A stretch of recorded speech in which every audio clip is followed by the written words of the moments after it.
Increasing civilian deaths and a deepening humanitarian crisis in Gaza have led the Biden administration to a drastic change of rhetoric towards Benjamin Netanyahu's Israeli government. The White House's reactions against drawing red lines for Israel in Gaza appeared dismissive. The need to openly invoke international law and minimize civilian casualties emerged. The change comes against a backdrop of an expanded list of non-military targets in Israel's offensive on the populous coastline, as well as a death toll exceeding 16,000 Palestinians, according to figures from the Gaza media office. However, changing tone did not bring about a serious change in policy. This raised doubts among critics about the reliability of official U.S. accounts of resulting.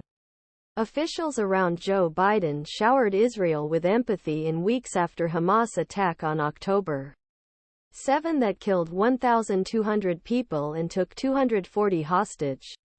But growing concerns about human costs of Israel's response, along with political fallout at home, have forced them to change their tune.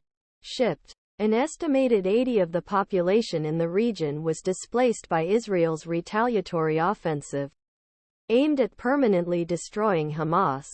Those figures, and the dire prospect of many more deaths as Israel begins a new military campaign in southern Gaza, where up 2 million displaced people are estimated to be concentrated, have spurred senior administration officials issue public warnings.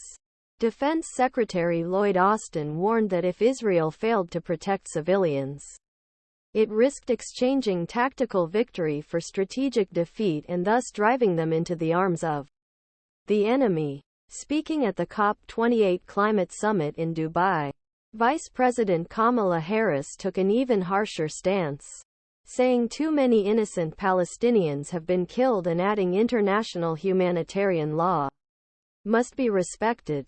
Later, in a meeting with Egyptian President Abdel Fattah el-Sisi, he went further, saying, "Under no circumstances will United States allow forced deportation Palestinians from Gaza or West Bank, siege of Gaza, or re-withdrawal Gaza borders."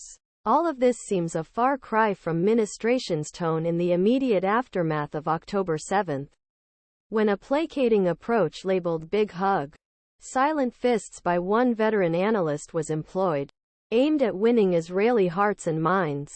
The United States will play an effective restrictive role behind the scenes.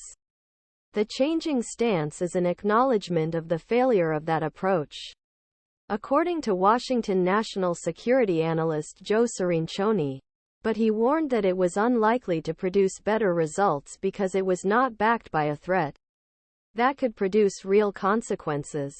They changed their rhetoric, but they did not change their policies, said Cirincione, who initially praised Biden's handling of the crisis. They emphasized that Israel must reduce civilian casualties. But when Israel does not reduce civilian casualties, it does nothing about it. They are just pro